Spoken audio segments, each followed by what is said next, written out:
ប្រធានាធិបតីអ៊ុយក្រែនលោក Volodymyr Zelensky បានដាក់ជាសំណួរទៅកាន់អ៊ីស្រាអែលដោយសួរថាហេតុអ្វីបានជាអ៊ីស្រាអែលមិនបញ្ជូនសព្វាវុធមកជួយអ៊ុយក្រែនមិនបញ្ជូនសព្វាវុធមកហើយថែមទាំងមិនដាក់ទណ្ឌកម្មទៅលើសេដ្ឋកិច្ចរបស់រុស្ស៊ីថែមទៀតផងជាការឆ្លើយតបអ៊ីស្រាអែលនៅក្នុងនាមជាអ្នកសម្របសម្រួលមួយនៅក្នុងសង្គ្រាមរវាងរុស្ស៊ីអ៊ុយក្រែនបានប្រើពាក្យសម្ដីនិងសកម្មភាពយ៉ាងប្រយ័ត្នប្រយែងបំផុតខណៈមួយជាសម្ព័ន្ធមិត្តនិងមួយទៀតជាមហាអំណាចអាវុធនុយក្លេអ៊ែរប្រធានាធិបតីអ៊ុយក្រែនលោក Volodymyr Zelensky ថ្លែងនៅក្នុងសន្ទរកថាមួយទៅកាន់សភារបស់ខ្លួនកាលពីថ្ងៃអាទិត្យទី20ខែមីនាបាននិយាយថាវាដល់ពេលហើយសម្រាប់អ៊ីស្រាអែលដែលបានក្លាយជាអ្នកសម្រុះសម្រួលដ៏សំខាន់រវាងភាគីអ៊ុយក្រែននិងរុស្ស៊ីដើម្បីស្វែងរកដំណោះស្រាយចាកចេញពីសង្គ្រាមលោកនៅនិយាយទៀតថាអ៊ីស្រាអែលគួរតែដើរតាមសម្ព័ន្ធមិត្តលោកខាងលិចដោយធ្វើការដាក់ទណ្ឌកម្មនិងផ្ដល់ជំនួយសព្វាវុធផ្សេងទៅដល់អ៊ុយក្រែនប៉ុន្តែអ៊ីស្រាអែលហាក់ទំនងរក្សាជំហរស្ងៀមស្ងាត់ដូចនេះបានជាលោក Zelensky បានដាក់សំណួរទៅកាន់អ៊ីស្រាអែលថាហេតុអ្វីបានជាខ្លួនមិនអាចទទួលបានប្រព័ន្ធការពារមីស៊ីលពីអ៊ីស្រាអែលហើយថាតើហេតុអ្វីបានជាអ៊ីស្រាអែលមិនដាក់ទណ្ឌកម្មដ៏មានឥទ្ធិពលទៅលើរុស្ស៊ីឬក៏មិនដាក់សម្ពាធទៅលើសេដ្ឋកិច្ចរុស្ស៊ីដើម្បីប្រឆាំងចំពោះការឈ្លានពានទៅលើអ៊ុយក្រែនថ្លែងនៅក្នុងសន្ទរកថាដដែលលោក Volodymyr Zelensky បានបន្ថែមថាអ្នករាល់គ្នានៅក្នុងប្រទេសអ៊ីស្រាអែលដឹងថាប្រព័ន្ធការពារមីស៊ីលរបស់អ៊ីស្រាអែលគឺល្អបំផុតគ្រប់គ្នាដឹងថាអាវុធរបស់អ្នកខ្លាំងគ្រប់គ្នាដឹងថាអ្នកពូកែហើយអ្នកចេះការពារផលប្រយោជន៍ជាតិសង្គ្រោះជីវិតរបស់ជនជាតិអ៊ុយក្រែននិងជនជាតិជ្វីវហើយអ្នកប្រកាសជាអាចជួយការពារជាតិរបស់យើងបានប៉ុន្តែទោះជាបែបណាក៏ដោយត្រូវធ្វើឬអត់គឺជាជំរឿសរបស់អ៊ីស្រាអែលហើយអ្នកត្រូវតែរស់នៅជាមួយនឹងចម្លើយរបស់ប្រជាជនអ៊ីស្រាអែលជាទីស្រឡាញ់នេះគឺជាការបញ្ជាក់របស់មេដឹកនាំអ៊ុយក្រែនលោក Volodymyr Zelensky ឆ្លើយតបទៅនឹងប្រធានាធិបតីអ៊ុយក្រែនរដ្ឋមន្ត្រីការបរទេសអ៊ីស្រាអែលលោក Yair Lapid បាននិយាយនៅក្នុងសេចក្តីថ្លែងការណ៍មួយថាអ្វីដែលអ៊ីស្រាអែលអាចធ្វើបានគឺខ្លួននឹងគ្រោងបើកមន្ទីរពេទ្យពិសេសមួយនៅឯភាគខាងលិចអ៊ុយក្រែននៅចុងសប្តាហ៍នេះបូករួមជាមួយនឹងជំនួយមនុស្សធម៌ផ្សេងទៀតជាច្រើនទៅកាន់អ៊ុយក្រែននិងបន្តជួយប្រជាជនរបស់ខ្លួនតាមដែលអាចធ្វើទៅបានប៉ុន្តែអ៊ីស្រាអែលក៏បានច្រានចោលការអង្វរសុំក្នុងការផ្ដល់សព្វាវុធឬដាក់ទណ្ឌកម្មប្រឆាំងទៅនឹងរុស្ស៊ីឬក្រុមអភិជនរបស់រុស្ស៊ីខណៈអ្នកខ្លះគឺជាជនជាតិជ្វីវនិងមានទំនាក់ទំនងរឹងមាំជាមួយអ៊ីស្រាអែលទោះបីអ៊ីស្រាអែលបានកោតទោសចំពោះការឈ្លានពានរបស់រុស្ស៊ីនិងបានចូលខ្លួនជាអ្នកសម្របសម្រួលក្នុងវិបត្តិអ៊ុយក្រែនរុស្ស៊ីក្តីប៉ុន្តែវាមានការប្រុងប្រយ័ត្នណាស់ដែរចំពោះសកម្មភាពដែលអាចបង្កឲ្យមានទំនាក់ទំនងជាមួយទីក្រុងមូស្គូប្រែកាន់តែតានតឹងខណៈរុស្ស៊ីក៏ជាមហាអំណាចនៅក្បែរជិតខាងប្រទេសស៊ីរីដែលកងកម្លាំងអ៊ីស្រាអែលតែងវាយប្រហារជាញឹកញាប់ទៅលើកងកម្លាំងគាំទ្រអ៊ីរ៉ង់រដ្ឋាភិបាលអ៊ីស្រាអែលបានប្រើវោហារសាស្ត្រប្រយ័ត្នប្រយែងជាងមុនដើម្បីរក្សាបរិយាកាសអព្យាក្រឹតភាពនៅក្នុងទូនីតិជាអ្នកសម្របសម្រួលក្នុងសង្គ្រាមមួយនេះដោយហេតុថាមានចំនួនប្រជាជនជ្វីវដ៏ច្រើនទាំងនៅអ៊ុយក្រែននិងរុស្ស៊ីហើយអ៊ីស្រាអែលមានការប្រុងប្រយ័ត្នចំពោះពាក្យសម្ដីនិងមិនមានសកម្មភាពប្រឆាំងភាគីណាមួយនៅឡើយទេអ៊ីស្រាអែលក៏មានទំនាក់ទំនងការងារល្អជាមួយយោធារុស្ស៊ីនៅជិតខាងប្រទេសស៊ីរីដែលភាគីទាំងពីរបានរក្សាខ្សែទូរស័ព្ទបន្ទាល់ពិសេសមួយដើម្បីប្រកាសថាកងកម្លាំងទ័ពអាកាសរបស់ពួកគេមិនកើតមានជម្លោះជាមួយគ្នានាយករដ្ឋមន្ត្រីអ៊ីស្រាអែលលោក Naftali Bennett បានធ្វើទស្សនកិច្ចដ៏គួរឲ្យភ្ញាក់ផ្អើលមួយទៅកាន់ទីក្រុងមូស្គូដើម្បីជួបជាមួយលោកពូទីនកាលពីដើមខែមីនាចាប់តាំងពីពេលនោះមកលោកបាននិយាយជាមួយមេដឹកនាំរុស្ស៊ីយ៉ាងហោចណាស់2ដងនិងទៅកាន់លោក Zelensky យ៉ាងហោចណាស់6ដងនេះបើយោងតាមការិយាល័យនាយករដ្ឋមន្ត្រីសាធារណជនអ៊ីស្រាអែលបានគាំទ្រអ៊ុយក្រែនយ៉ាងទូលំទូលាយចាប់តាំងពីរុស្ស៊ីបានឈ្លានប្រទេសជិតខាងភាគខាងលិចរបស់ខ្លួនកាលពីថ្ងៃទី24ខែកុម្ភៈមនុស្សជាច្រើនរាប់ពាន់នាក់ភាគច្រើនកាន់ទង់ជាតិអ៊ុយក្រែនបានប្រមូលផ្ដុំគ្នាដើម្បីមើលសេចក្តីថ្លែង ការរបស់លោក Zelensky នៅលើអេក្រង់ធំនៅកណ្ដាលទីក្រុង Tel Aviv ក្នុងសន្ទរកថាប្រធានាធិបតីអ៊ុយក្រែនលោក Volodymyr Zelensky បានផ្សារភ្ជាប់ជាញឹកញាប់ទៅនឹងការសម្លាប់រង្គាលប្រល័យពូជសាសន៍ទៅលើជនជាតិជ្វីសដោយបានទាញការប្រៀបធៀបរវាងការវាយលុករបស់រុស្ស៊ីនិងផែនការរបស់ណាស៊ីអាល្លឺម៉ង់នៅក្នុងការសម្លាប់ជនជាតិជ្វីសនៅអឺរ៉ុបក្នុងកំឡុងសង្គ្រាមលោកលើកទី2ប្រធានាធិបតីអ៊ុយក្រែនលោក Volodymyr Zelensky បានចោទប្រកាន់ប្រធានាធិបតីរុស្ស៊ីលោក Vladimir Putin ពីការប្រឆាំងនឹងអ៊ុយក្រែនដោយប្រើពាក្យណាស៊ីសម្រាប់ការប្រល័យពូជសាសន៍ដែលបានស្រដៀងទៅនឹងការសម្លាប់រង្គាលទៅលើជនជាតិជ្វីស6លាននាក់នៅក្នុងកំឡុងសង្គ្រាមលោកលើកទី2លោក Putin ក៏បានព្យាយាមលាបពណ៌អ៊ុយក្រែនដែលថាជា Neo-Nazi ខណៈដែលលោកទំនងជាព្យាយាមធ្វើឲ្យសង្គ្រាមរបស់លោកនៅអ៊ុយក្រែនមានភាពស្របច្បាប់យើងសូមបន្តតាមដានអំពីស្ថានភាពសង្គ្រាមនៅអ៊ុយក្រែនដែលកាន់តែក្តៅគគុកហើយដែលប្រជាជនអ៊ុយក្រែនកំពុងតែជួបការលំបាកវេទនាខ្លាំងបំផុតជុំវិញព័ត៌មាននេះយើងមានបទអន្តរាគមន៍លំអិតពីម៉ោងពិសីជម្រាបសួរពិសីបាទជម្រាបសួរស្រីពេជ្រនៅថ្ងៃច័ន្ទនេះកងទ័ពរុស្ស៊ីដែលកំពុងតែឡោមព័ទ្ធទីក្រុងម៉ារីយ៉ូប៉ូលបានដាក់អសានវត្តឲ្យភាគីអ៊ុយក្រែនត្រូវលើកទង់ជ័យសព្រមចុះចាញ់ទៅពិតមែនទេពិសីបាទពិតមែនហើយស្រីពេជ្រទីក្រុងម៉ារីយ៉ូប៉ូលត្រូវបានកងទ័ពរុស្ស៊ីឡោមព័ទ្ធជិតឈឹងជាង20ថ្ងៃមកហើយយោងតាមលោក Pavlo Kyrylenko មន្ត្រីអ៊ុយក្រែនប្រចាំនៅទីក្រុងម៉ារីយ៉ូប៉ូលនេះគឺបច្ចុប្បន្ននេះ 80% នៃហេដ្ឋារចនាសម្ព័ន្ធអគារផ្លូវថ្នល់ទីក្រុងនេះគឺត្រូវខូចខាតអស់ហើយដោយសារតែគ្រាប់បែកនិងមីស៊ីលរបស់រុស្ស៊ីហើយក្នុងនោះ 40% គឺខ្ទេចទាំងស្រុងតែម្ដងម៉ារីយ៉ូប៉ូលបានក្លាយជាទីក្រុងខ្មោចមិនខុសពីទីក្រុងអាឡេបនៅស៊ីរីនោះទេនេះបើផ្អែកតាមការលើកឡើងរបស់លោកកុងស៊ុលប្រទេសក្រិចប្រចាំទីក្រុងនេះដែលទើបតែបានចាក់ចេញទៅដល់ប្រទេសក្រិចវិញអង្គការសហប្រជាជាតិក៏កំពុងតែភ័យបារម្ភខ្លាំងណាស់ដែរទាក់ទិនទៅនឹងអាយុជីវិតរបស់មនុស្សជាច្រើនម៉ឺននាក់ដែលជាប់នៅក្នុងទីក្រុងនេះព្រោះដោយសារតែគ្មានស្បៀងអាហារគ្មានថ្នាំសង្កូវនិងគ្មានទឹកប្រើប្រាស់នៅព្រឹកថ្ងៃច័ន្ទនេះក្រសួងការពារជាតិរុស្ស៊ីបានប្រកាសថាឲ្យភាគីអ៊ុយក្រែនត្រូវតែឆ្លើយតបជាលាយលក្ខណ៍អក្សរព្រមចុះចាញ់ឈប់ប្រយុទ្ធនៅទីក្រុងម៉ារីយ៉ូប៉ូលនេះតទៅទៀតទៅប្រសិនបើចង់ស្រោចស្រង់ជីវិតប្រជាពលរដ្ឋដែលជាប់គាំងនៅទីនេះហើយបើមិនចង់ឲ្យទីក្រុងនេះត្រូវខូចខាតខ្ទេចខ្ទីច្រើនជាងនេះទេនោះលោក Mikhail Mizantsev មន្ត្រីតំណាងក្រសួងការពារជាតិរុស្ស៊ីបានលើកឡើងថា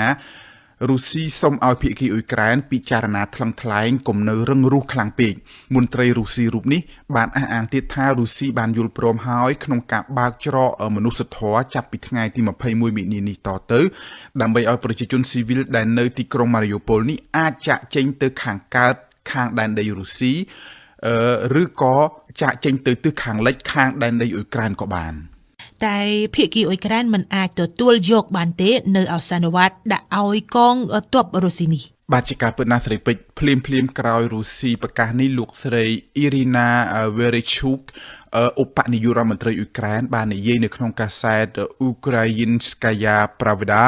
ថាគ្មានថ្ងៃទេដែលអ៊ុយក្រែនលើកទង់ជ័យសព្រមចុះចាញ់ព្រោះអ៊ុយក្រែននឹងតស៊ូប្រយុទ្ធរហូតដល់ដង្ហើមចុងក្រោយតំណាងរដ្ឋាភិបាលអ៊ុយក្រែនរូបនេះអះអាងថាសំណើរបស់រុស្ស៊ីគឺជាការបំភាន់ភ្នែកជាការបោកប្រាស់មតិមហាជនថារុស្ស៊ីមិនចង់ឃើញមនុស្សស្លាប់ច្រើនជាងនេះតែធៀបពិតគឺរុស្ស៊ីបានឡោមព័ទ្ធទីក្រុងម៉ារីយ៉ូប៉ូលយកប្រជាពលរដ្ឋស៊ីវិលធ្វើចំណាប់ខ្មាំងឲ្យប្រជាជនដាច់ពោះស្លាប់និងបានទម្លាក់គ្រាប់បែកគ្មានរើសទីតាំងជាច្រើនថ្ងៃមកហើយជាងនេះទៀតលោកស្រីបានអះអាងថាចៅឈ្លានពានរុស្ស៊ីមានចរិតជាពួកភេរវកម្មដោយសន្យាបើកច្រកមនុស្សធម៌ចាប់ពីថ្ងៃនេះទៅមែនតែស្រាប់តែនៅព្រឹកនេះគេបានទម្លាក់គ្រាប់បែកនៅទីតាំងច្រកចេញនេះទៅវិញលោកស្រីក៏បានអះអាងដែរថាយោងតាមប្រភពផ្ទាល់ពីទីក្រុងម៉ារីយ៉ូប៉ូលគឺទីហ៊ានរុស្ស៊ីបានចាប់បង្ខំមនុស្សប្រមាណ 1000 នាក់រួចទៅហើយកែនយកពួកគេឲ្យចេញទៅខាងទឹកដីរុស្ស៊ីនិងដោយបានដកហូតលិខិតឆ្លងដែនរបស់ពួកគេថែមទៀតផងនេះគឺជាអំពើឧក្រិដ្ឋកម្មសង្គ្រាមក្រៅពីនេះពួករុស្ស៊ីបានចាប់កុមារចំនួនប្រមាណ350នាក់យកទៅរុស្ស៊ីបាត់ដំណឹងឈឹងសូនមិនដឹងជាយកទៅទុកនៅទីកន្លែងណានោះទេលោកស្រីឧបនាយករដ្ឋមន្ត្រីអ៊ុយក្រែនបានហៅឲ្យរុស្ស៊ីត្រូវតែធានាការពារច្រកផ្លូវមនុស្សធម៌ឲ្យបានពិតប្រាកដ ដើម្បីឲ្យមនុស្សប្រមាណ35,000 នាក់ដែលនៅជាប់នៅក្នុងទីក្រុង Mariupol នេះអាចចាក់ចេញដោយសុវត្ថិភាពទៅគោលដៅដែលពួកគេចង់ទៅមិនមែនកែនពួកគេយកទៅខាងរុស្ស៊ីនោះឡើយចំណែកនៅរដ្ឋធានីគៀវវិញកងទ័ពរុស្ស៊ីមិនទាន់ឡោមព័ទ្ធទេតែបានបន្ថែមការទម្លាក់គ្រាប់បែកសម្បំណាស់ប៉ិតមែនទីពិសីបាទស្រីពេជ្រកងទ័ពរុស្ស៊ីមិនទាន់អាចវាយដណ្ដើមបានទីក្រុងគៀវទេហើយក៏មិនទាន់អាចឡោមព័ទ្ធចិត្តដែរយើងឃើញថាកងទ័ពរុស្ស៊ីជួបការលំបាកច្រើនមិនស្រួលដោយការស្មានប៉ុន្មានទេយ៉ាងណាមិញលោករដ្ឋមន្ត្រីការពារជាតិអាមេរិកបានលើកឡើងថាហេតុដូច្នេះហើយបានជារុស្ស៊ីបានចាប់ផ្ដើមបញ្ចេញអាវុធធុនធំទំនើបបាញ់ពីចម្ងាយឆ្ងាយដើម្បីបន្ថែមសន្ទុះតែក៏នៅតែលំបាកដែរព្រោះថានៅសមរភូមិផ្ទាល់កងកម្លាំងរបស់អ៊ុយក្រែនបានតស៊ូបដូរស្លាប់មោះមុតខ្លាំងណាស់ខុសពីកងទ័ពរបស់រុស្ស៊ីដែលភាគច្រើនមកតែតាមបញ្ជាគេដោយគ្មានឆន្ទៈពិតប្រាកដយោងតាមអ្នកយកព័ត៌មានរបស់ទីភ្នាក់ងារបារាំង AFP ប្រចាំនៅទីក្រុងគៀវគឺទីតាំងផ្សារទំនើបធំមួយកន្លែងស្ថិតនៅភាគពីយប់ទីក្រុងត្រូវបានកំទេចដោយគ្រាប់របស់រុស្ស៊ីកាលពីវេលាយប់ថ្ងៃអាទិត្យម្សិលមិញកម្លាំងផ្ទុះបានធ្វើឲ្យខូងដីคล้ายជារណ្ដៅដ៏ធំនិងបានធ្វើឲ្យប៉ើងផ្ទុះខ្ទេចដល់អគារផ្ទះនៅក្បែរនោះថែមទៀតផងមានស្លាប់យ៉ាងហោចចំនួន8នាក់ហើយក្រុមសង្គ្រោះកំពុងព្យាយាមរុករកមនុស្សផ្សេងទៀតដែលជាប់នៅក្នុងគំនរអគារចំណែកនៅទីក្រុងស៊ូមីភាគខាងជើងប្រទេសវិញអភិបាលទីក្រុងនេះបានបញ្ជាក់ថាគ្រាប់បែករបស់រុស្ស៊ីបានទៅកំទេចទីតាំងរោងចក្រជីកសិកម្មមួយកន្លែងធ្វើឲ្យបែកធ្លាយសារធាតុអាម៉ូនីញ៉ាកសារធាតុនេះគឺគ្រោះថ្នាក់ខ្លាំងណាស់បើមនុស្សដកដង្ហើមស្រូបចូលទៅគឺអាចស្លាប់ប្រភពដដែលនេះអះអាងថាបរិវេណប្រមាណ2គីឡូម៉ែត្រការ៉េកន្លះជុំវិញរោងចក្រនេះអាចជាតំបន់គ្រោះថ្នាក់ដល់ជីវិតគេបានជូនដំណឹងឲ្យប្រជាពលរដ្ឋរកកន្លែងស្នាក់នៅលើទីខ្ពស់កុំនៅផ្ទាល់ដីដើម្បីបង្ការគ្រោះថ្នាក់ប៉ះពាល់ដោយផ្ទាល់ជាមួយសារធាតុគីមីនេះដោយឡែកភាគីរុស្ស៊ីវិញបានអះអាងថាគឺក្រុមជាតិនិយមអ៊ុយក្រែនទេដែលជាអ្នកបំផ្ទុះបង្ហូរសារធាតុអាម៉ូនីញ៉ាកនេះដើម្បីបំពុលប្រជាជនឲ្យស្លាប់អស់តែម្ដងមុនពេលដែលកងទ័ពរុស្ស៊ីសម្រុកចូលទៅវាយដណ្ដើមយកទីក្រុងស៊ូមីនេះបាន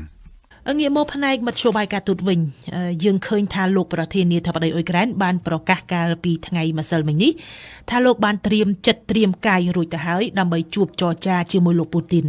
តែនេះជាការបោះជំហានសង្ឃឹមថ្មីថាសង្គ្រាមនេះនឹងចប់នៅក្នុងពេលឆាប់ៗដែរទេចា៎បាទស្រីពេជ្រលោក Volodymyr Zelensky បានលើកឡើងនៅក្នុងបទសម្ភាសន៍ឲ្យទូរទស្សន៍ CNN កាលពីយប់ថ្ងៃម្សិលមិញថាលោកបានត្រៀមរួចហើយដើម្បីចរចាដោយផ្ទាល់ជាមួយលោកពូទីនព្រោះថាវាជាមធ្យោបាយតែមួយគត់ដើម្បីបញ្ចប់សង្គ្រាមយើងឃើញថានេះគឺជាការបោះដៃហុចទៅលោកពូទីនមុនពីសំណាក់លោក Zelensky តែយ៉ាងណាសម្រាប់ពេលនេះខាងលោកពូទីននៅមិនទាន់ឆ្លើយអ្វីទាំងអស់ចំណែកខាងអ៊ុយក្រែនវិញក៏គេមិនទាន់អាចទទួលយកលក្ខខណ្ឌទាមទាររបស់រុស្ស៊ីគ្រប់ចំណុចដែរមានន័យថាភាគីទាំងពីរត្រូវនិយាយគ្នាវែងឆ្ងាយទៀតដើម្បីកំណត់លក្ខខណ្ឌធំមុននឹងមានជំនួបរវាងប្រធានាធិបតីទាំងពីរនាក់ដោយឡែកកាលពីថ្ងៃម្សិលមិញលោក Zelensky បានថ្លែងសារតាមវីដេអូទៅកាន់សភា Knesset របស់អ៊ីស្រាអែលដោយយើងដឹងហើយថាអ៊ីស្រាអែលមានគោលជំហរស្តៀងចិនគឺមិនចង់ឲ្យមានការថ្នាក់ជាមួយរុស្ស៊ីទេអ៊ីស្រាអែលមិនថ្កោលទោសរុស្ស៊ីហើយក៏មិនចូលរួមនៅក្នុងទណ្ឌកម្មសេដ្ឋកិច្ចជាមួយឯងដែរលោក Zelensky ដែលមានពូជពងដើមកំណើត Jewish ដែរនោះបានអំពាវនាវឲ្យអ៊ីស្រាអែលត្រូវតែសម្រេចចិត្តជ្រើសរើសឲ្យច្បាស់ត្រូវជួយអ៊ុយក្រែនព្រោះថាប្រជាជនអ៊ុយក្រែនពេលនេះក៏មិនខុសពីប្រជាជន Jewish កាលពីសម័យសង្គ្រាមលោកលើកទី2ដែរដែលត្រូវរបបណាស៊ីសរបស់អ៊ីតាលីតាមកាប់សម្លាប់ដើម្បីផ្ដាច់ពូជប្រជាជនអ៊ុយក្រែនធ្លាប់បានជួយប្រជាជន Jewish កាលជំនាន់នោះដូច្នេះពេលនេះប្រជាជនអ៊ីស្រាអែលក៏ត្រូវតែជួយប្រជាជនអ៊ុយក្រែនវិញដែរលោកបានលើកឡើងទៀតថាបើអាចគឺលោកចង់បានទីក្រុង Jerusalem ជាទីតាំងជួបចរចាសន្តិភាពជាមួយនឹងលោកពូទីនតែម្ដងដោយឡែកនៅថ្ងៃពហុសប្តាហ៍នេះលោក Joe Biden នឹងមកដល់អឺរ៉ុបហើយដើម្បីប្រជុំជាមួយនឹងសមាជិកអឺរ៉ុបនិងសមាជិកអង្គការអូតង់ហើយថ្ងៃសុក្រលោកនឹងទៅដល់ប្រទេសប៉ូឡូញដែលជាប់នឹងអ៊ុយក្រែនតែម្ដងយើងមិនដឹងថាដំណើរមកដល់អឺរ៉ុបរបស់លោក Joe Biden នេះនឹងអាចជួយដោះស្រាយអ្វីបានខ្លះនៅក្នុងសំណុំរឿងនេះទេតែយ៉ាងណាលោក Zelensky បានលើកឡើងថាបើការប្រឹងប្រែងចរចារវាងលោកនិងលោកពូទីនមិនបានសម្រេចទេនោះគឺសង្គ្រាមនេះនឹងក្លាយជាសង្គ្រាមលោកលើកទី3ជិះមិនរួចទេស្រីពេជ្រ ទីក្រុងម៉ារីយ៉ូប៉ូលរបស់អ៊ុយក្រែនជាទីក្រុងមួយក្នុងចំណោមទីក្រុងផ្សេងទៀតដែលរងការវាយប្រហារពីកងទ័ពរុស្ស៊ីហើយបច្ចុប្បន្នកំពុងស្ថិតក្រោមការឡោមព័ទ្ធទាំងស្រុងដោយកងទ័ពរុស្ស៊ីទីក្រុងនេះបានរងការវាយប្រហារស្ទើរតែសោះកន្លែងជាពិសេសភាគអាគ្នេយ៍នៃទីក្រុងនេះតែម្ដងដែលឈានទៅរកការដួលរលំ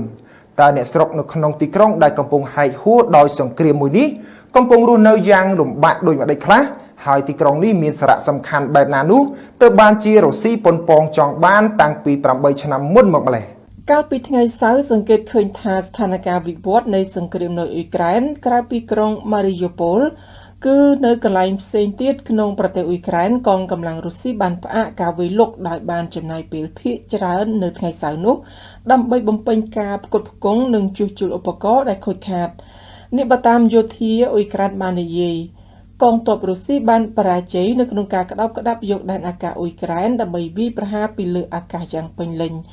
ដូច្នេះបង្ខំឲ្យទីក្រុងមូស្គូវាយតម្លៃឡើងវិញនៅការរីកចម្រើនរបស់ខ្លួនហើយងាកទៅរកការទម្លាក់គ្រាប់បែកយ៉ាងទូលំទូលាយពីទីក្រុងនានាពីចម្ងាយវិញ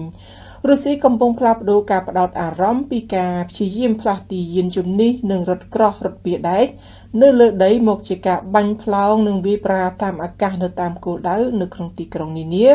ដូចជាម៉ារីយ៉ូប៉ូលនៅខាគីវនិងនៅទីក្រុងគីវផងដែរនិយាយពីទីក្រុងកំពង់ផែភាគខាងត្បូងម៉ារីយ៉ូប៉ូលបានរងនឹងការវាយប្រហារទម្លាក់គ្រាប់បែកអស់រយៈពេលជាង2សប្តាហ៍មកហើយដែលបានកាត់ផ្តាច់ចរន្តអគ្គិសនីអ៊ូស្ម៉ាន់ទឹកនឹងការផ្គត់ផ្គង់ផ្សេងទៀតសន្ទុះនៃការប្រយុទ្ធមានភាពខ្លាំងក្លាណាស់នៅក្នុងទីក្រុងម៉ារីយ៉ូប៉ូលកាលពីថ្ងៃសៅរ៍ជាពិសេសគឺបែកអាគ្នេយ៍នៃទីក្រុងតែម្ដងកម្លាំងរុស្ស៊ីបានរុលចូលកាន់តែជ្រៅនៅក្នុងទីក្រុងហើយទន្ទឹមនឹងការបាញ់ផ្លោងពីលើអាកាសក៏មានសេចក្តីរាយការណ៍អំពីការប្រយុទ្ធគ្នាយ៉ាងខ្លាំងនៅលើដីថែមទៀតការវាយប្រហាររបស់រុស្ស៊ីក៏បានប៉ះចំជំរកជនស៊ីវិលមន្ទីរពេទ្យកុមារនិងអគារលំនៅឋានមួយចំនួនកាលពីថ្ងៃប្រហ័សកន្លងទៅគ្រាប់បែកមួយបានធ្លាក់លើរោងល្ខោនដែលមនុស្សរាប់រយនាក់គិតថាជាជំរកសម្រាប់ភៀសខ្លួនដ៏មានសុវត្ថិភាពរបស់ពួកគេចាត់ទុកជាជំរកសុវត្ថិភាពព្រោះរុស្ស៊ីអះអាងថាផ្ដោតការវាយប្រហារទៅលើតែទីតាំងយោធាអ៊ុយក្រែនប៉ុណ្ណោះបើតាមក្រុមប្រឹក្សាក្រុងម៉ារីយ៉ូប៉ូលនិយាយថាកងកម្លាំងរុស្ស៊ីបានទម្លាក់គ្រាប់បែកពីលើសាលារៀនមួយកន្លែងដែលមនុស្ស400នាក់រួមមានស្ត្រីកុមារនិងមនុស្សចាស់កំពុងជ្រកកោននៅព្រឹកថ្ងៃសៅរ៍អគារនេះត្រូវបានបំផ្លាញជាមួយនឹងមនុស្ស400នាក់នៅក្នុងនោះហើយមិនទាន់មានព័ត៌មានអំពីការស្លាប់និងរបួសនៅឡើយទេដោយសារតែការប្រាស្រ័យទាក់ទងទៅកាន់ទីក្រុងនេះមានភាពលំបាកមិនគួរឲ្យជឿយោងតាមសារព័ត៌មាន BBC ឲ្យដឹងថាមនុស្សគ្រប់រូបដែលគេបានសម្ភាសន៍សុទ្ធតែមានការឈឺចាប់និងភាពអស់សង្ឃឹមនៅម៉ារីយ៉ូប៉ូលដែលត្រូវបានហុំព័ទ្ធដោយកងទ័ពរុស្ស៊ីទាំងស្រុងមនុស្សប្រហែលជា30,000 នាក់ត្រូវបានជាប់គាំងដោយមិនមានអគ្គិសនីទឹកប្រើប្រាស់ឬក៏កម្ដៅចំពេលមានការវាយប្រហាររបស់រុស្ស៊ីឥតឈប់ឈរជនស៊ីវិលចំណាយពេលភាគច្រើនរបស់ពួកគេនៅក្នុងជំរកនិងបន្ទប់ក្រោមដីព្រោះវាមានគ្រោះថ្នាក់ខ្លាំងក្នុងការចេញទៅខាងក្រៅចំណែកឯការប្រាស្រ័យទាក់ទងជាមួយទីក្រុងមានភាពលំបាកដោយបណ្ដាញទូរស័ព្ទដំណើរការត្រឹមតែ2ទៅ3ម៉ោងប៉ុណ្ណោះក្នុងមួយថ្ងៃអភិបាលក្រុងបាននិយាយកាលពីដើមសប្តាហ៍នេះថាជាង 80% នៃអគារលំនៅឋានបានរងនឹងការខូចខាតឬក៏ត្រូវបានបំផ្លាញដែល1/3មិនអាចជួសជុលបានទេអភិបាលក្រុងបានលើកឡើងថានៅក្នុងទីក្រុងនេះពុំមានដីទំនេរពីសង្គ្រាមសូម្បីតែមួយដុំតូចចំណែកឯការផ្គត់ផ្គង់ស្បៀងអាហារនិងវិជ្ជសាស្ត្រមានកម្រិតទាបដោយសាររុស្ស៊ីរារាំងការផ្ដល់ជំនួយមនុស្សធម៌មន្ត្រីទីក្រុងបានប្រមាណថាមនុស្សយ៉ាងហោចណាស់ 2,500 នាក់ត្រូវបានសម្លាប់នៅក្នុងសង្គ្រាមរយៈពេល3សប្តាហ៍អ្នកស្លាប់មួយចំនួនត្រូវបានគេទុកចោលនៅតាមដងផ្លូវព្រោះវាប្រថុយនឹងគ្រោះថ្នាក់ពេកនៅក្នុងការទៅយកសាកសពភ្លាមៗលុះមានឱកាសទើបគេប្រមូលសាកសពកប់នៅក្នុងភ្នូរដ៏ធំម្ដងដែលជានិមិត្តសញ្ញាមួយទៀតនៃភាពភ័យរន្ធត់នៅទីនោះប្រធានាធិបតីអ៊ុយក្រែនលោក Volodymyr Zelensky បានទទួលស្គាល់ថាទីក្រុងមួយនេះនឹងត្រូវចុះចាញ់ហើយនឹងត្រូវចងចាំទុកជាច្រើនសតវត្សរ៍ប្រធានាធិបតីអ៊ុយក្រែនបានចោទរុស្ស៊ីថាបានប្រព្រឹត្តឧក្រិដ្ឋកម្មសង្គ្រាមនៅទីក្រុងដែលការប្រយុទ្ធគ្នាយ៉ាងធ្ងន់ធ្ងរបានឈានដល់ចំណុចកណ្ដាលហើយដូច្នេះទីក្រុងម៉ារីយ៉ូប៉ូលមានសារៈសំខាន់យ៉ាងណាទើបបានជារុស្ស៊ីប៉ុនប៉ងចង់បានតាំងពី8ឆ្នាំមុន ប្រសិនបើម៉ារីយ៉ូប៉ូលដួលរលំវានឹងផ្ដល់ឲ្យរុស្ស៊ីគ្រប់គ្រងកំពង់ផែដ៏ធំបំផុតមួយរបស់អ៊ុយក្រែននិងបង្កើតច្រករបៀងនៅលើដីរវាងគ្រីមេនិងតំបន់លុកខាននិងដូណេតដែលគ្រប់គ្រងដោយពួកឧទាមគាំទ្ររុស្ស៊ីការភ្ជាប់គ្រីមេជាមួយរុស្ស៊ីតាមផ្លូវគោកនឹងកាន់តែផ្ដល់ភាពងាយស្រួលសម្រាប់រុស្ស៊ីនៅក្នុងការដោះដូរទំនិញនិងមនុស្សទៅនិងមកពីគ្រីមេហើយនេះជាអ្វីដែលរុស្ស៊ីចង់បានតាំងពីឆ្នាំ2014នៅពេលដែលចំនួននៅភាគខាងកើតអ៊ុយក្រែនចាប់ផ្ដើមលូតលាស់បច្ចុប្បន្នឧបទ្វីបគ្រីមេដែលជាអតីតរបស់អ៊ុយក្រែនត្រូវបានតភ្ជាប់ទៅរុស្ស៊ីតាមរយៈស្ពានតែមួយគត់ដែលត្រូវបានសាងសង់ឡើងដោយចំណាយប្រាក់យ៉ាងច្រើនសន្ធឹកសន្ធាប់បន្ទាប់ពីវាត្រូវបានបញ្ចូលជាឧបសម្ព័ន្ធរុស្ស៊ីចំណាយសង្គ្រាមនៅអ៊ុយក្រែនបន្តឆាបឆេះយ៉ាងក្តៅគគុកជាក់ស្ដែងនៅថ្ងៃអាទិត្យទី20មីនានេះក្រសួងការពារជាតិរុស្ស៊ីបានអះអាងថាគេបានប្រើប្រាស់មីស៊ីលអ៊ីប៉ាសូនិកមួយគ្រាប់ថ្មីទៀតដើម្បីកំទេចទីតាំងស្តុកប្រេងរបស់កងទ័ពអ៊ុយក្រែននៅទីក្រុងម៉ារីយ៉ូប៉ូលឯណោះវិញស្ថានភាពមនុស្សធម៌កាន់តែដុនដាបខ្លាំងជាទីបំផុតក្រោយកងទ័ពរុស្ស៊ីឡើងព័ទ្ធអស់ចិត្តជាច្រើនក្រោយកងទ័ពរុស្ស៊ីឡោមព័ទ្ធជិតអស់រយៈពេលជាច្រើនថ្ងៃនឹងបានទម្លាក់គ្រាប់បែកលើទីក្រុងមួយនេះយ៉ាងដំណំជាទីបំផុតលោក Volodymyr Zelensky ប្រធានាធិបតីអ៊ុយក្រែនក៏បានប្រកាសតាមរយៈសារវីដេអូថ្មីមួយទៀតដោយចាត់ទុកថា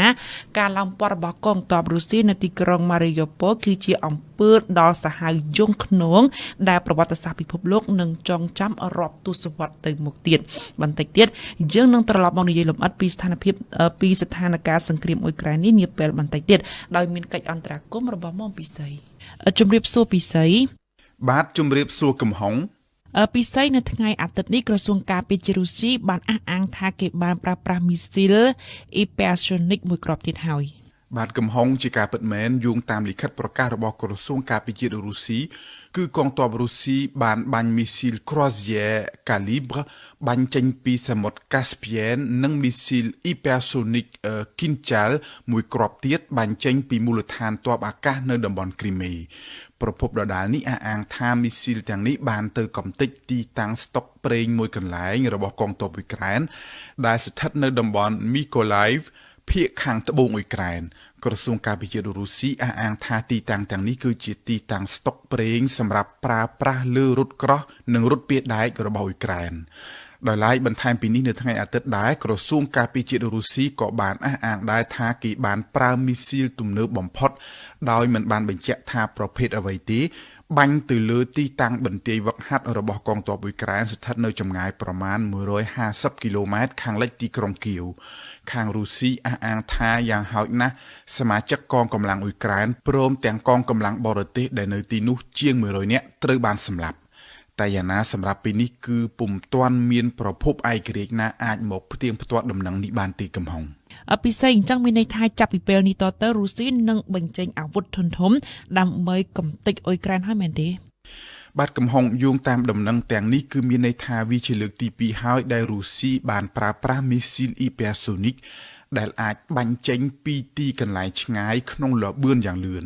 អ្វីដែលពិសេសនោះគឺមីស៊ីលប្រភេទថ្មីរបស់រុស្ស៊ីនេះគឺអាចរត់គេចពីប្រព័ន្ធខែលគ្មានអ្វីមកអាចស្ទាក់កំទេចបានទេតែបាញ់ចេញទៅហើយគឺដឹងតែទៅដល់គោលដៅហើយមានន័យថាចាប់ពីពេលនេះទៅគឺវាឈានដល់ដំណាក់កាលដែលរុស្ស៊ីបានបញ្ចេញអាវុធធន់ធំវាយប្រហារទៅលើអ៊ុយក្រែនលោកអ៊ីយូរីអ៊ីក្ណាតអ្នកនាំពាក្យកងទ័ពអាកាសអ៊ុយក្រែនបានលើកឡើងថាអ៊ុយក្រែនកំពុងតែត្រូវបានរុស្ស៊ីយកធ្វើជាទីលានដើម្បីបាញ់សាកល្បងអាវុធទំនើបរបស់គេដោយគ្មានខ្លាចរអានរណាទាំងអស់ដោយឡែកសម្រាប់ក្រសួងការពារជាតិអង់គ្លេសវិញគឺគេយល់ថាការដែលរុស្ស៊ីបានចាប់ផ្ដើមប្រើប្រាស់មីស៊ីលបាញ់ពីចម្ងាយឆ្ងាយបែបនេះគឺដោយសារតែរុស្ស៊ីមិនអាចគ្រប់គ្រងផ្លូវអាកាសនៅពីលើអ៊ុយក្រែនបានខ្លាំងប៉ុន្មានឡើយហើយដូច្នេះហើយបានជាត្រូវចាំបាច់បាញ់គ្រាប់ពីចម្ងាយដើម្បីជួយទប់គិតចាប់ផ្ដើមសង្គ្រាមនៅអ៊ុយក្រែនមកយោងតាមតួលេខរបស់អ៊ុយក្រែនគឺរុស្ស៊ីបានបាញ់មីស៊ីលចំនួន291គ្រាប់និងបានប្រើគ្រាប់បាញ់ពីលើយន្តហោះចំនួន1403គ្រាប់កំហុងប៉ុន្តែយ៉ាងណាមិញពិសេសកាលពីថ្ងៃអាទិត្យម្សិលមិញកងទ័ពរុស្ស៊ីបានទម្លាក់គ្រាប់បែកទៅលើអគារសាលារៀនមួយកន្លែងនៅទីក្រុង Mariupol ហើយទីក្រុងនេះកងទ័ពរុស្ស៊ីឡោមព័ទ្ធជិតប្រមាណ3សប្តាហ៍មកហើយគឺស្ថានភាពមានលក្ខណៈដុនដាបបែបណាដែរទៅពិសេស បាត់កំហុងអាជ្ញាធរទីក្រុងម៉ារីយូប៉ូលបានផ្សាយសារតាម Telegram ថាកាលពីថ្ងៃសៅរ៍ម្សិលមិញអគារសាលាសិល្បៈមួយកន្លែងដែលមានមនុស្សសំងំពួនជ្រកចំនួនប្រមាណ400នាក់ត្រូវបានរងគ្រាប់បែករបស់រុស្ស៊ីមនុស្សនៅទីនោះសុទ្ធតែជាកុមារមនុស្សស្រីនិងជនចាស់ជរាគិតមកត្រឹមពេលនេះគឺមិនទាន់ដឹងថាមានស្លាប់មានរបួសប្រមាណអ្នកទេតែអាជ្ញាធរអ៊ុយក្រែនប្រចាំទីក្រុងនេះអះអាងថាមានមនុស្សច្រើនអ្នកណាស់ដែលស្ថិតនៅក្រោមគំនរអគារបាក់បែកនេះនៅទីក្រុងម៉ារីយូប៉ូលដែរកុមារកំព្រាចំនួន19នាក់កំពុងជាប់គាំងនៅក្នុងអគារទុកសាកសពមួយកន្លែងទៀតដោយគ្មាននរណាអាចទៅជួយបានទេជាច្រើនថ្ងៃមកហើយដោយឡែកលោកប៉ាវឡូគីរីឡេនកូអភិបាលតំបន់ដូណេតបានអះអាងថាយ៉ាងហោចណាស់មានប្រជាជនអ៊ុយក្រែននៅទីក្រុងម៉ារីយូប៉ូលនេះចំនួនជាង 1000 នាក់ត្រូវបានរុស្ស៊ីកែនចេញទៅទាំងបង្ខំដឹកយកទៅខាងទឹកដីរុស្ស៊ីបាត់ដំណឹងឈឹងសូន្យតែម្ដងរីឯប្រភពតាមបណ្ដាញសង្គមរបស់សមាជិកសភាអ៊ុយក្រែនជាច្រើនអ្នកបានអះអាងថារោងចក្រស្លដែកដ៏ធំជាងគេមួយនៅទូទាំងអឺរ៉ុបស្ថិតនៅជាទីក្រុងម៉ារីយូប៉ូលនេះត្រូវបានកងទ័ពរុស្ស៊ីបាញ់កំទេចអស់ហើយនេះគឺជាការបាត់បង់ផ្នែកសេដ្ឋកិច្ចមួយដ៏ធំសម្រាប់អ៊ុយក្រែនស្ថានភាពនៅទីក្រុងម៉ារីយូប៉ូលគឺវេទនាអាណត្តិអាធមខ្លាំងសម្បើមណាស់កំហុងសម្រាប់ប្រជាជនដែលកំពុងតែនៅជាប់នៅទីនោះណាមួយដោយសារតែខ្លាចគ្រាប់បែកមីស៊ីលរបស់រុស្ស៊ីធ្លាក់ផ្ទុះឥតដាច់ណាមួយទៀតគឺបញ្ហាស្បៀងអាហារប្រជាជនត្រូវពួនសំងំរស់នៅក្នុងបន្ទប់ក្រោមដីក្នុងសីតុណ្ហភាពយ៉ាងត្រជាក់ជាមួយនឹងអារម្មណ៍ភ័យខ្លាចមិនដឹងថាពេលណាគ្រាប់របស់រុស្ស៊ីនឹងធ្លាក់មកចំពីលើនោះទេ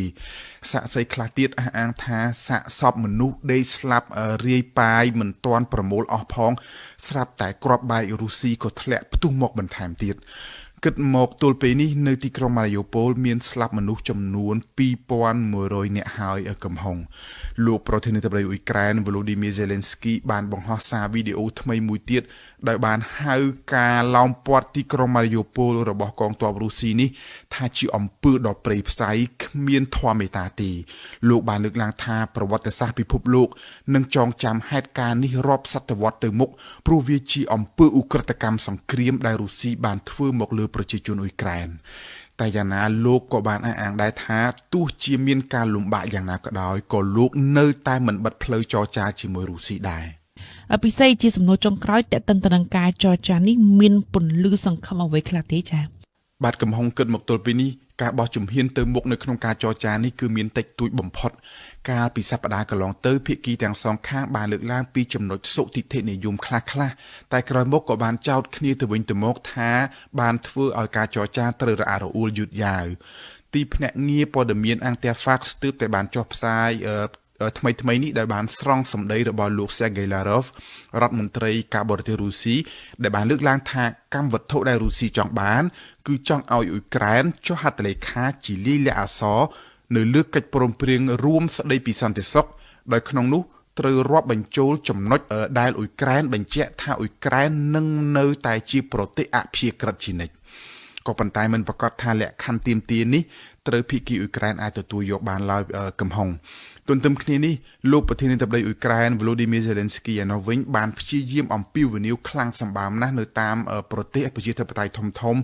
ដើម្បីឲ្យមតិសាធារណៈតាមប្រទេសទាំងនោះចូលរួមគាំទ្រអ៊ុយក្រែនឲ្យបានច្រើនហើយជំរុញរដ្ឋាភិបាលខ្លួនត្រូវតែធ្វើអ្វីម្យ៉ាងដើម្បីដាក់សម្ពាធទៅលើលោកពូទីន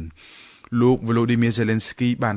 បានថ្លែងសារសឹងតែជារៀងរាល់ថ្ងៃតាមប្រព័ន្ធ Video Conference ចំពោះមុខក្រុមបាតកោដែលប្រឆាំងសង្គ្រាមនិងចំពោះមុខអង្គសភាបរទេសជាក់ស្ដែងនៅថ្ងៃនេះគឺលោកនឹងថ្លែងសារទៅកាន់សភាជាតិអ៊ីស្រាអែលតែយ៉ាងណាយុទ្ធនាការប្រកុកប្រកាសរកការគាំទ្រពីបរទេសរបស់លោក Zelensky នេះគឺបានត្រឹមតែការអាណិតអាសូរតែប៉ុណ្ណោះកំហុងដោយឡែកជាលើកទី1នៅថ្ងៃអាទិត្យនេះលោកមីខៃឡូប៉ូដូលីយ៉ាក់ប្រធានក្រុមចរចារបស់អ៊ុយក្រែនបានប្រកាសសារដោយចំហតែម្ដង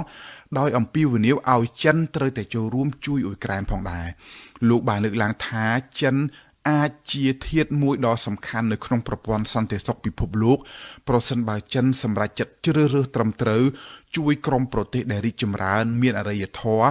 ដោយការប្រកាសថ្កោលទោសអំពើសាហាវយង់ឃ្នងរបស់រុស្ស៊ីនេះពេលនេះ